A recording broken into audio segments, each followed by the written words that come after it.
Untuk mendukung program prioritas pemerintah, Presiden Prabowo Subianto menginstruksikan efisiensi anggaran untuk jajaran kementerian dan lembaga. Apakah penghematan anggaran ini akan efektif atau mungkin ada sumber lain yang belum dioptimalkan? Ya, untuk menjawab pertanyaan tadi dan membahasnya telah bergabung bersama kami Sekretaris Jenderal Forum Indonesia untuk Transparansi Anggaran atau FITRA, Misbah Hasan. Selamat pagi, Mas Misbah. Selamat pagi, Mas Jason, Mbak Eva. Baik, Mas Misbah, ramai-ramai ini kementerian lembaga anggarannya dipotong, sudah ada diblokir juga. Pertanyaannya adalah, apakah se-urgency itu untuk kemudian bisa mengefisiensi berbagai anggaran di kementerian lembaga? Ya, sebenarnya ini langkah yang memang harus dilakukan ya oleh pemerintah ya setelah kemarin ada upaya untuk peningkatan pendapatan negara melalui kenaikan pajak itu kan gagal dieksekusi ya. Kemarin PPN 12% itu gagal dieksekusi, itu sebenarnya kan upaya untuk menaikkan pendapatan negara dan bisa mendorong beberapa program prioritas dari Presiden Prabowo ini ditambah anggarannya. Nah, langkah kedua adalah ketika peningkatan pendapatan negara itu gagal dieksekusi kemarin, langkah berikutnya adalah efisiensi belanja, gitu ya, efisiensi dari belanja KL maupun sampai ke level daerah. Nah, ini sebenarnya langkah yang biasa saja gitu ya, karena selain dua langkah yang ke depan itu, nah langkah berikutnya kalau memang masih dianggap kurang anggarannya itu biasanya kan utang gitu ya, pemerintah melakukan utang. Tapi ini Mas Jason dan Mbak Eva ya, ada yang menarik ya dari kebijakan efisiensi ini. Ini justru kalau menurut kami membuka kotak Pandora ya, bahwa ternyata selama ini banyak anggaran-anggaran yang tidak efektif dan dalam tanda petik boros gitu ya. Nah ini nyatanya kan kemudian Kementerian Keuangan bisa menyisir hingga 306 triliun gitu ya. Belum lagi yang kalau kita jumlahkan kalau KL-KL yang tidak terkena kebijakan efisiensi ini, kemudian diambil kebijakan yang sama, itu nilainya pasti akan lebih dari 306 triliun tersebut gitu, Mas Jason. Oke. Mas Misbah, jadi sebetulnya alasan utamanya tadi kalau Mas Misbah sampaikan ini memang harus menjadi opsi untuk dilakukan ya. Alasan utamanya apa? Apakah semata untuk mengalihkan biaya tersebut untuk program-program prioritas atau apa sebetulnya? Ya, kalau saya rasa memang ya sudah disadari bahwa banyak sekali sebenarnya program-program kegiatan yang itu tidak efektif ya.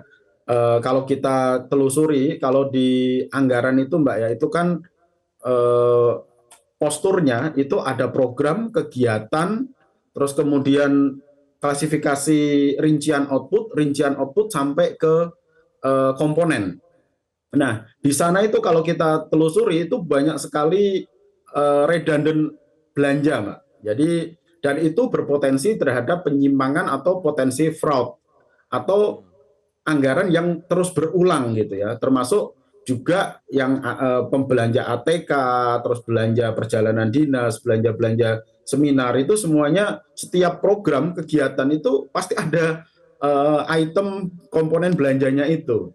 Nah, itu yang sebenarnya alasan awal ya mengapa anggaran ini sebenarnya bisa diefisiensikan betul dan nanti untuk realokasi kita lihat. Ya, tadi kan komitmennya bahwa realokasi dari hasil efisiensi ini itu kan digunakan untuk public obligation gitu ya, terus bantuan sosial tidak cabut gitu ya, dan untuk peningkatan peluang tenaga kerja atau kesempatan kerja dan seterusnya. Nah itu nanti kita lihat ya apakah benar hasil dari efisiensi ini kemudian digunakan sebesar-besarnya untuk tadi itu pengurangan kemiskinan atau membuka kesempatan kerja dan lain-lain. Baik, Mas Misbah, kalau kita berbicara ada program prioritas, ada non prioritas, tapi non prioritas itu kan bukan berarti tidak akan dikerjakan. Kalau kita lihat deh contoh yang paling konkret tadi di paket berita sebelum kita wawancara ini, ada Kementerian PU yang dipangkas sampai 81 triliun lebih. Jadi anggaran mereka hanya sekitar 20 triliunan. Padahal kita tahu masih banyak sekali wilayah-wilayah miskin di Indonesia, masih banyak infrastruktur yang belum terbangun walaupun itu belum masuk ke program prioritas misalnya. Lalu apa dampaknya ketika memang anggarannya dipotong sedemikian besar dan kemudian program-program non prioritas atau yang dianggap tidak prioritas saat ini itu tidak dijalankan, Mas? Ya, saya rasa yang terkena dampak cukup signifikan adalah Kementerian PU ya, karena pagunya itu sekitar 110,9 triliun, kemudian terkena efisiensi hingga 81 triliun atau sekitar 73%. Nah, ini pasti akan berpengaruh terhadap proyek-proyek infrastruktur yang akan dilakukan. Nah, ini saya rasa Kementerian PUPR ya, ini harus betul-betul selektif gitu ya di dalam menjalankan anggaran-anggaran yang tersisa, terutama infrastruktur-infrastruktur yang itu berkaitan dengan pemenuhan hak masyarakat. Infrastruktur publik ya, kayak pendidikan terutama ya, terus kemudian kesehatan juga, infrastruktur untuk air bersih atau air minum gitu ya. Nah, atau untuk penanganan persampahan. Jadi memang harus betul-betul selektif Kementerian PU ini. Dan kita tahu ya bahwa ini catatan dari BPK dan KPK juga ya, bahwa hampir 30% lebih itu anggaran-anggaran infrastruktur ini kan potensi diselewengkan. Potensi kurang akuntabel ya, tidak akuntabel, potensi dikorupsi. Jadi menurut saya ini juga peluang bagi Kementerian PU untuk menata kembali gitu ya prioritas-prioritas yang ada di kementeriannya. Toh ini hanya tahun 2025 ya, ke depan saya rasa ini penting bagi Kementerian PU untuk melanjutkan ya bagaimana prioritas pembangunan infrastruktur itu betul-betul bisa dirasakan langsung oleh masyarakat. Tetapi ada kekhawatiran, Mas Misbah, kalau ada nanti proyek yang mangkrak. Kemudian tadi sudah disinggung soal kementerian yang berkaitan langsung dengan kebutuhan dasar masyarakat, misalnya kesehatan dan juga pendidikan. Bagaimana dampaknya untuk masyarakat secara langsung dengan efisiensi anggaran ini? Nanti kita akan bahas lagi ya, Jason. Ya. Usai jeda berikut ini, pemirsa, kami akan lanjutkan perbincangan Anda. Tetaplah bersama kami di Selamat Pagi Indonesia. Iya, pemirsa, kita masih akan membahas terkait dengan efisiensi anggaran kementerian dan juga lembaga sesuai dengan instruksi Presiden Prabowo Subianto. Masih tersambung bersama kami Sekretaris Jenderal Forum Indonesia untuk Transparansi Anggaran atau FITRA, Mas Misbah Hasan. Mas Misbah, tadi pertanyaan saya sebelum jeda adalah tadi soal pagu anggaran Kementerian Pekerjaan Umum yang mengalami efisiensi jumbo ya, sekitar 81,3 triliun. Apa kemudian dampaknya meskipun tadi Anda sampaikan bahwa ini bisa untuk menyisir program-program yang rawan kebocoran.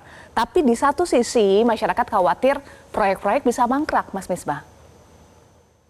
Ya, itu memang resiko yang kemungkinan terjadi juga gitu ya, dan ini memang harus betul-betul diperhitungkan.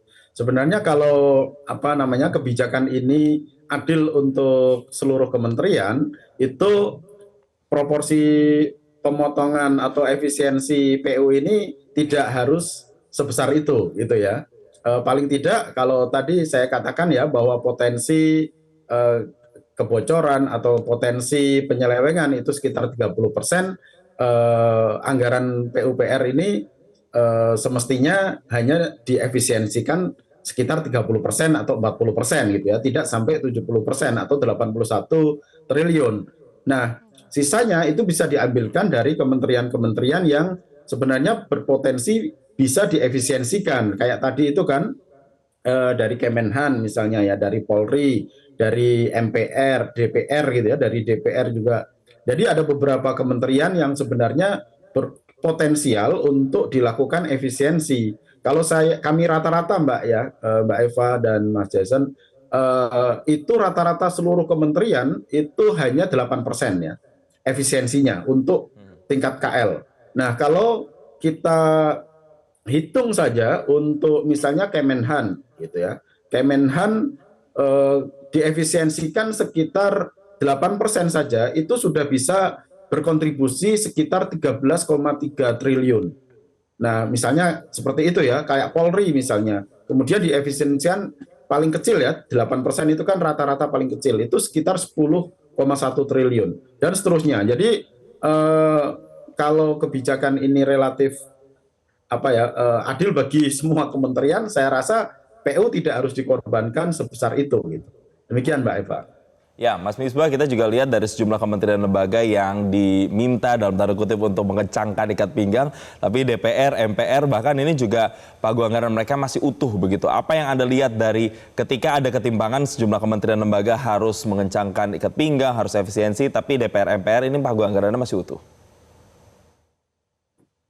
Ya, ini menurut kami salah satu politik anggaran dari pemerintah ya, karena seluruh proses efisiensi ini nantinya akan dibahas di DPR juga kan, dan itu akan merubah postur APBN 2025 dengan kebijakan nanti akan keluar Undang-Undang APBN 2025 perubahan gitu ya. Nah ini saya rasa kalau dari kami, menurut kami ini kebijakan yang sebenarnya dalam tanda petik kurang adil ya bagi masing-masing kementerian gitu ya. Mengapa ada kementerian yang diefisiensikan begitu besar, padahal itu juga bisa berimbas kepada layanan dasar ya bagi masyarakat, terutama infrastruktur dasar bagi masyarakat gitu ya. Sementara ada kementerian atau lembaga yang sama sekali tidak terkena efisiensi ini. Nah, ini yang memang menjadi pertanyaan besar bagi publik juga gitu. Soal efisiensi ini jangan sampai mengurangi kualitas pelayanan publik karena misalnya saja Kementerian Kesehatan dan Pendidikan juga terkena efisiensi. Jadi bagaimana untuk nanti kebutuhan dasar masyarakat kalau terkena efisiensi, Mas Misbah?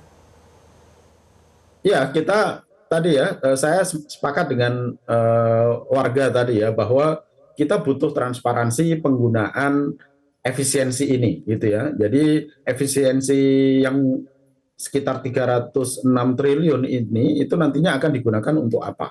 Nah, apakah hanya untuk mensupport makan bergizi gratis misalnya, atau untuk layanan-layanan dasar yang lain gitu ya. Nah, itu juga Kementerian Keuangan perlu lebih transparan ya. Mungkin kami usulkan dibuatkan semacam dashboard yang itu menginformasikan seluruh anggaran yang sudah diefisiensikan itu berapa, dan kemudian digunakan untuk apa, dan realisasinya seperti apa.